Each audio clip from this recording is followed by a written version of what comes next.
no one would ever know that this dessert does not contain eggs. Today we are making a completely eggless tiramisu from scratch, everything from the ladyfingers to our cream base, and we are utilizing a lot of the traditional methods of making this tiramisu, but we're going to be making it completely eggless. Did you know that tiramisu is not as old as you think? Yes, this famous dessert invented in Italy was invented around the 60s or 70s and now is found in restaurants all around the world. Tiramisu literally translates to pick me up, and what better way to end the meal than a pick me up dessert? You'll find tiramisu on international menus around the world, and it's almost impossible to find a menu that doesn't include this famous dessert. So why is this dessert so popular? Well, the palate of this dessert, it's not too sweet. We have balanced notes of bitterness, sweetness, creaminess. It's light, it's inviting, and absolutely delicious. Today we are making a bit of a lighter version without eggs and the option to make it completely dairy-free. This is a modern interpretation of a classic. So today we're making a completely eggless sponge finger, also known as Savoiardi biscuits in Italy, traditionally used to make tiramisu and lots of other desserts. So in this particular recipe, traditionally it is made with eggs, but as mentioned, we're making it completely egg-free. Now in the traditional recipe, you would take both the egg whites and the egg yolks, and then they're processed in a way and then combined together into the sponge to create a nice, light and fluffy texture. Now, because we are not using eggs, we have to use some unique ingredients to create the same texture. I'm going to go through all the steps with you today. Now, it's important when we are using eggs, often people think of eggs as an ingredient, but it's really like using a machine, a system, and we've got to think of it as the same way when we make it completely egg-free. So I've gone ahead and mise en place both my vegan egg yolk or plant-based egg yolk and also my egg white preparation. Now I'm going to start with the egg yolk. Now I am using an egg replacer called panis egg. And panis egg is a whole egg replacer, but it can also be used as an egg yolk replacer. And it's so important in this recipe because it's going to stabilize our egg foam. So once we incorporate our flour, it's not going to collapse. Now, when you start working with eggless recipes, this is one of the biggest challenges that we have when we start creating foam sponge cakes, is the collapsed volume in that foam that we create. So using an ingredient like panis egg is really going to change the game. It also has unique ingredients that are going to not only stabilize, but also coagulate and give the texture and silkiness and setting that we are looking for in this recipe. So what we're going to do here is I've already prepared my water component, and I'm just going to add my panis egg into that, along with some light vegetable oil. Now, because we are not using eggs today, we don't have any fat, so this is replacing the fat that you would find traditionally in the egg yolk. And we're going to mix all of that together. And I'm just going to set that aside for a few minutes to hydrate before we add our sugar. Now moving on to our egg white replacer, we are using potato protein CW, which is an instant potato protein. And essentially what this is just a combination of potato protein isolate and a bit of xanthan gum to stabilize the foam. So I'm just going to go ahead and add that powder straight to my bowl. And what I love about the potato protein CW is it acts instantly, it has the stabilization, and it's going to not only foam but also emulsify. So into my bowl, we're also going to be adding our sugar component. And I'm just going to give that a quick mix just to disperse the powders. And go ahead and add my water component. And I want to just start to get everything mixed together. Don't worry if at first, when you're mixing, it looks like there's some clumps that are going to dissolve. So now on a low speed, I'm just going to start mixing this together for a few minutes until we get it nice and foamy and it starts dissolving. And we're essentially just creating a meringue. Now, if you're using a stand mixer, I would mix it on a low speed for about a minute or two and then turn it up to the medium speed. Because I'm using a hand mixer right now, the low speed is kind of like my medium. So I'm just going to keep it on that nice low speed and whip it until we can see some peaks.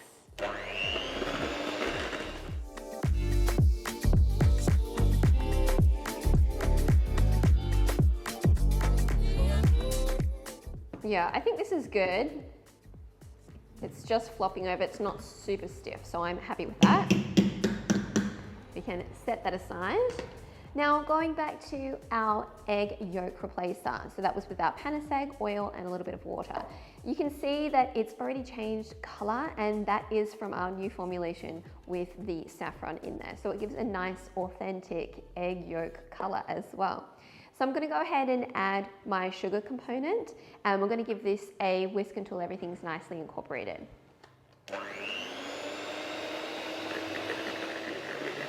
You'll notice that I am actually getting a bit of volume as well once I've added that sugar and we're whipping it. So another great unique property of the panis egg is it does also foam. So you can see that it's actually become quite pale. It's going to be a lot thicker than traditional egg yolk, but that's completely normal. So a lot of traditional Italian sponge cakes don't actually use leavening agents. That's why eggs were traditionally used to create the foam or the leavening component. And that's exactly what we're doing here today. So now that we have our egg white and our egg yolk component assembled, what I'm going to do just to loosen up my egg yolk is just to put a little bit of the white in there, and I'm just going to fold it through. I just want to loosen it so when we combine the two, it's going to combine very easily. So I'm just folding everything together. And even though that there's oil in there, it's not collapsing. We're getting a nice stable foam. Okay, so it's loosened the texture a bit. I'm going to add all of that to our egg white component. And we're just going to fold everything together. So we've got a beautiful thick foam. Now all there's left to do is add our dry ingredients. So for our dry ingredients, we simply have some all-purpose flour, a little bit of salt, and a very small amount of baking powder. And the baking powder we're only using more as a flour conditioner. So in the same way that you use fabric softener to make your towels nice and soft, it's just going to make the flour softer, so you get a softer sponge. But our volume and our leavening is almost exclusively coming from the foam that we just created. So I'm just going to give this a bit of a whisk just to make sure those ingredients are incorporated well. And we're going to sift our dry ingredients in about, I'd say like 2 additions for this recipe. And just folding in between each addition. I actually find working with the egg replacers are a lot more stable than even traditional eggs. So it takes a lot of the guesswork out. You don't have to worry too much about that foam collapsing. Don't worry if you can see a few lumps. Just keep folding. All right, we can go in with the last bit. Okay, that looks like it's incorporated well. I can't see little bits of flour anymore. So we can pop this into our piping bag. You can also just pop it in a bag and then snip the end off to your desired size, but I find this works really well for the lady fingers or sponge fingers. And I'm just going to fill up my bag just with half of this batter, just so it's a bit easier to pipe. So I've just lined a baking tray with some baking paper. Now I will put in the recipe. You can get yourself a pencil and draw a grid for yourself when you're piping these, just to make it a little bit more accurate, especially if it's your first time making lady fingers. Because I've made this so many times, I'm just going to do this freehand. But yeah, essentially you want them about the length of your finger, and we're going to go ahead and start piping these out now.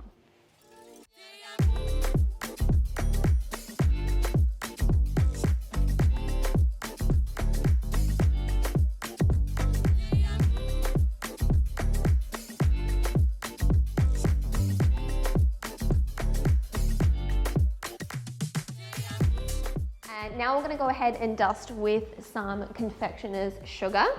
Now this is going to stop them from cracking and also allow them to kind of like expand more easily. Alrighty, and we're going to get this going into our preheated oven for a few minutes.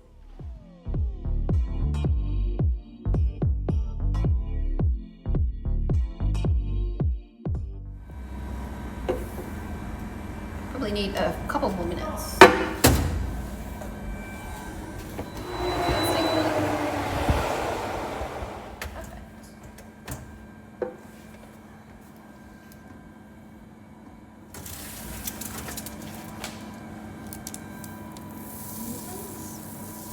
So my lady fingers have just come out of the oven. I've got them on my rack cooling at the moment. So now we can prepare all the other steps to assemble this tiramisu.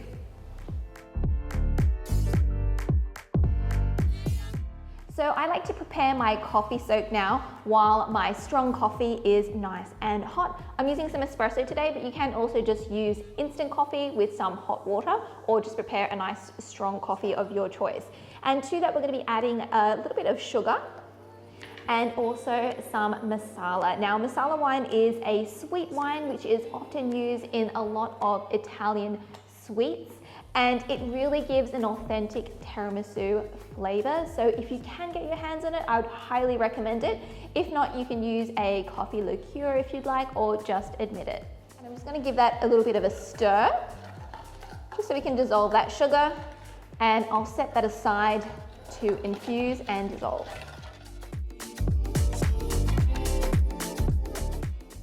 Traditional tiramisu uses raw egg in the cream base, but in a lot of modern recipes, you'll find that the eggs are pasteurized in a way to make them safer to consume.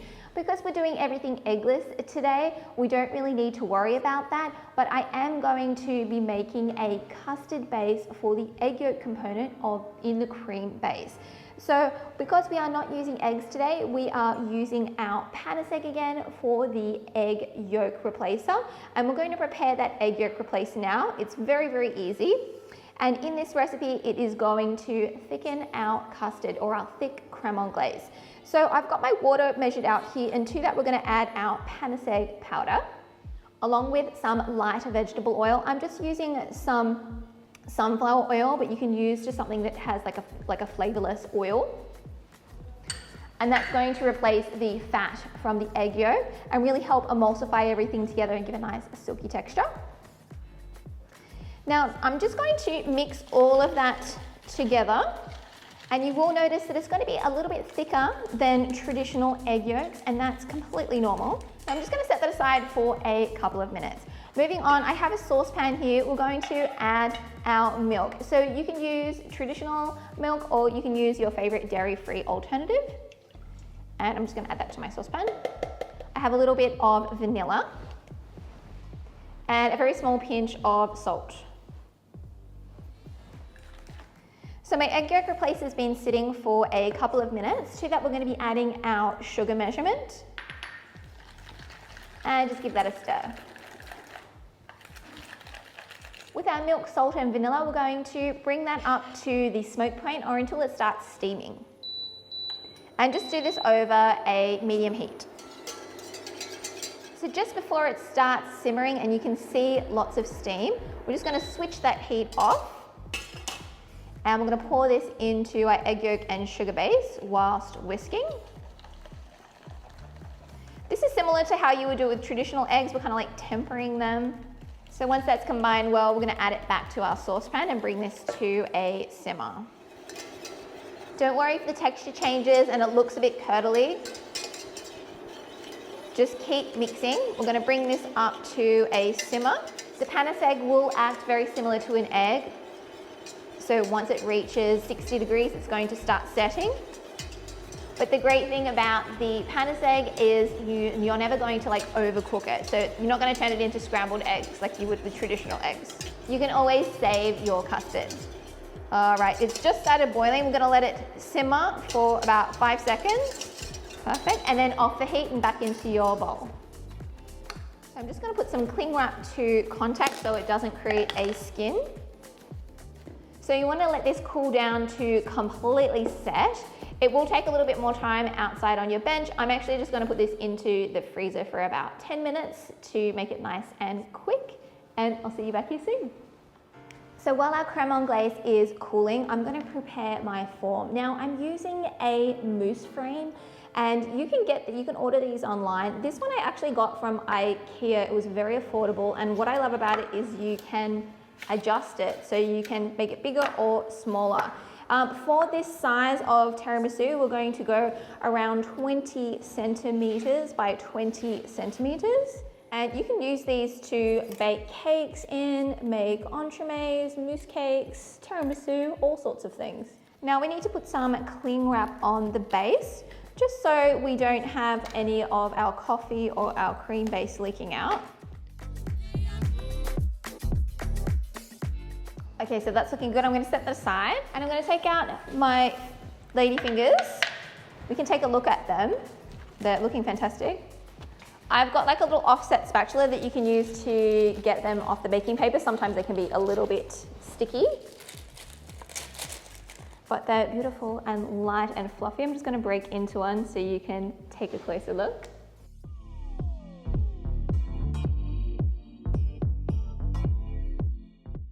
Very, very light sponge inside.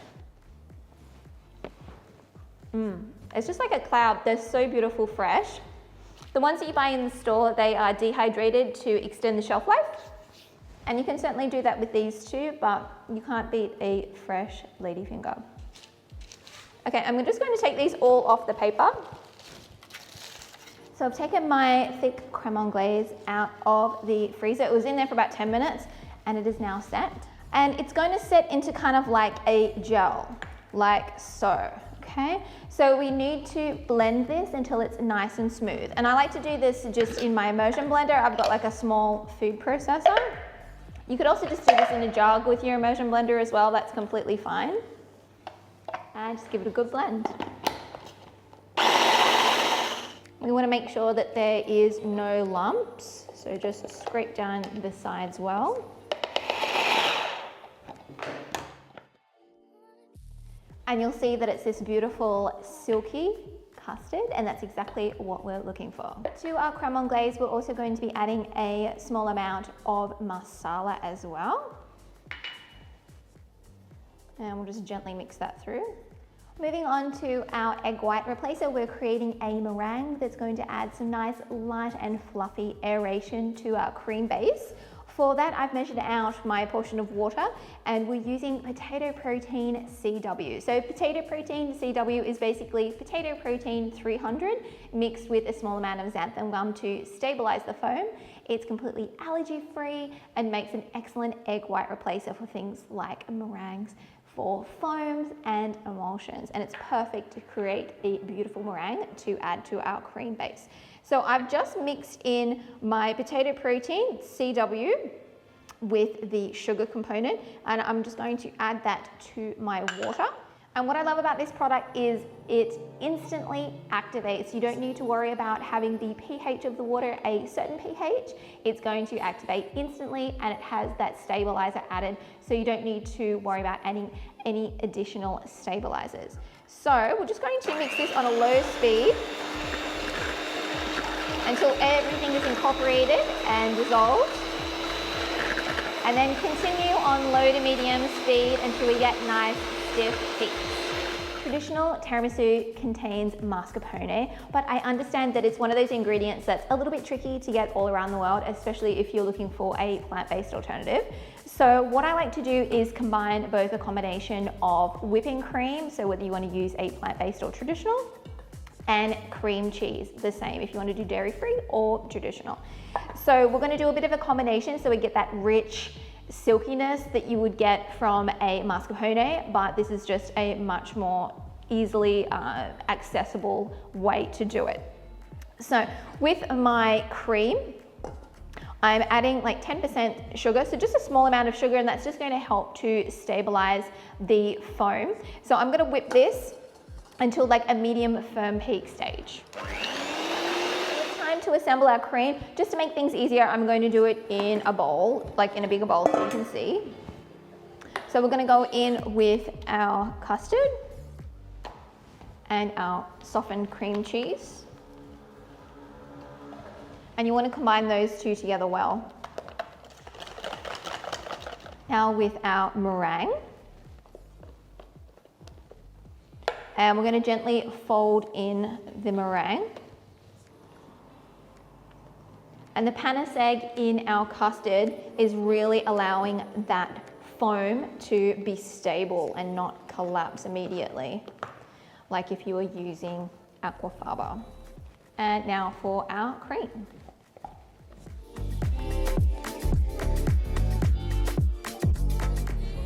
And we're just gently folding everything together. So we're going to start assembling this now. I like to just weigh in my cream just so I know that I have the right amount for each layer. Get our little offset spatula, and I'm gonna weigh in about 100 grams just to get started. Just to create a nice base, we'll smooth that out. Next, we're gonna go in with a layer of our lady fingers. So we need to dip them in that coffee syrup that we prepared earlier. So we're gonna get started putting a few in. So these eggless lady fingers do take a little bit more time to soak up the moisture, but one of the great things about them is they don't break apart as easily like the ones that you get in the grocery store. And we're gonna make a nice layer. Now we're gonna go in with about 240.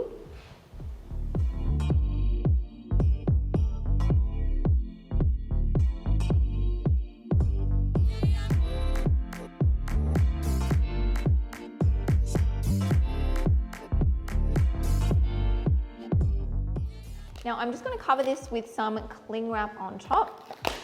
Okay. So I'm going to pop this into the fridge now. Now you want to allow it to rest for a minimum of 8 hours, but preferably overnight for all of the ladyfingers to soak in all of that moisture and to get the texture that you are looking for. Just taken it out of the fridge. It's been there overnight. It's had lots of time to absorb all of that moisture and infuse all of our flavors. So let's get started plating our dessert.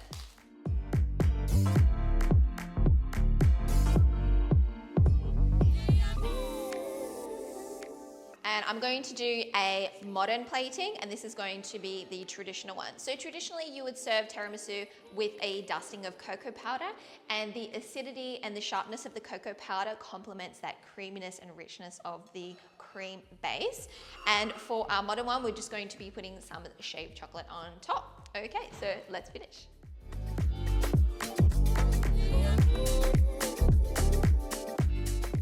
And there we have it, guys. That is our completely eggless tiramisu. Let's give it a taste. Wow. Oh my goodness. Those sponge layers are so light and moist, and you can really taste the sharpness of the coffee.